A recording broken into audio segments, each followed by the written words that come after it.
Hello বন্ধুরা, welcome to my YouTube channel রাখির কিচেনে সবাইকে স্বাগত জানিয়ে আজকে দারুণ একটা রেসিপি শেয়ার করতে চলেছি। তো আজকে রেসিপি ইলিশ ভাপা বলা ভুল, ইলিশ ভাপা আবারও বলাটা ঠিক। তো আজকে একটু অন্য ধরনের ইলিশ ভাপা বানাবো।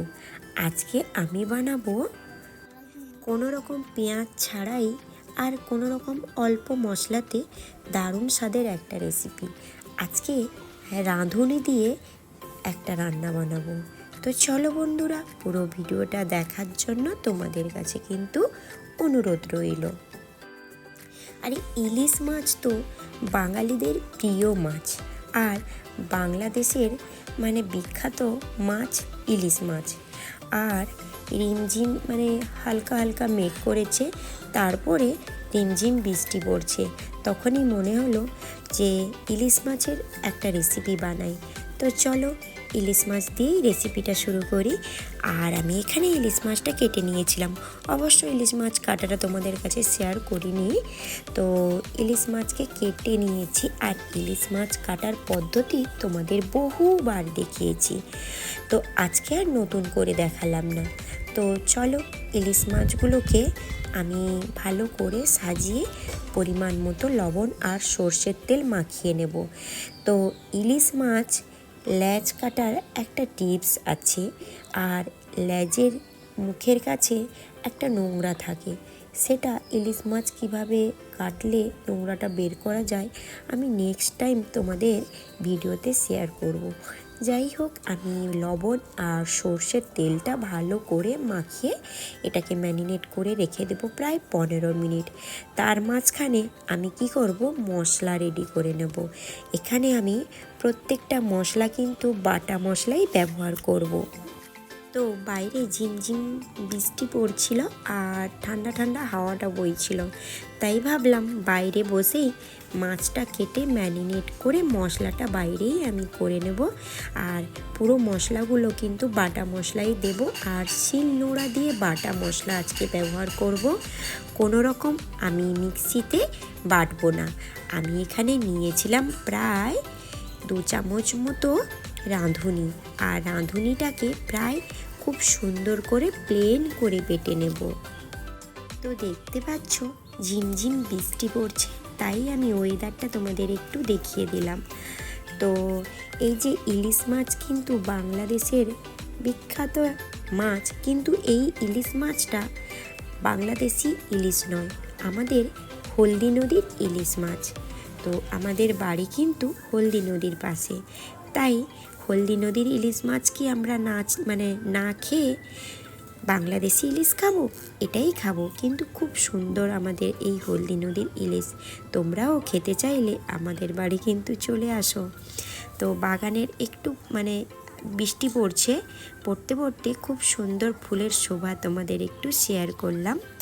যাই হোক, আমার রাঁধুনিটা বাটা হয়ে এসছে। রাঁধুনিটা বাটা হয়ে গেলে এরপরে আমি সাদা সর্ষে বেটে নেব প্রায় 2 টেবিল চামচ মতো। আবার সাদা সর্ষে বাটার পরে আবার কিছুটা কাঁচা লঙ্কা আমি বেটে নেব, যেহেতু আমি এখানে বাটা মশলা ব্যবহার করব, প্রথমেই বলেছিলাম। তো তোমরা কিন্তু চাইলে কালো সর্ষে ব্যবহার করতে পারো, কারণ কালো সর্ষের মধ্যে খোসার পরিমাণটা খুব খসখসে থাকে। তাই কালো সর্ষে যদি তোমরা ব্যবহার করো, ভালো করে কিন্তু কালো সর্ষে বাটার পরে ছেঁকে নেবে খোসাটা।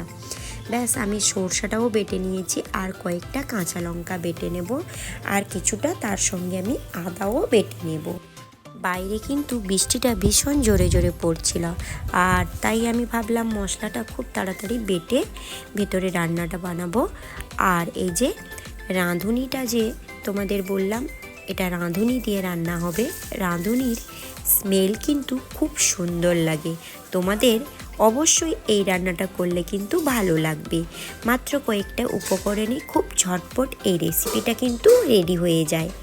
আমি এখানে নিয়েছি সর্ষে বাটা, তার সঙ্গে ছোটো চামচের 1 চামচ চিনি, আর 1/2 কাপ মতো টক দই, আর দেব পরিমাণ মতো লবণ, আর দেব হলুদ গুঁড়ো।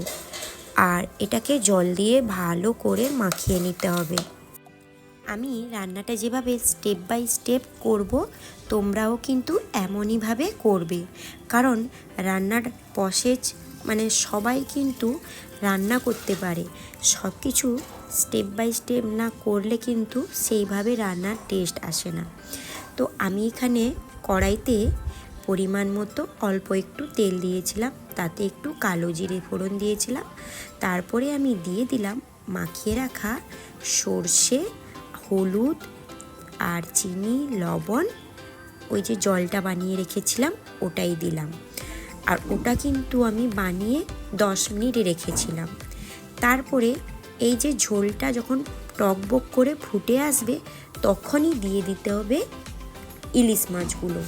আর ইলিশ মাছগুলো দেওয়ার পরে গ্যাসের ফ্লেমটা অল্প আঁচে 15 মিনিট রেখে দিতে হবে।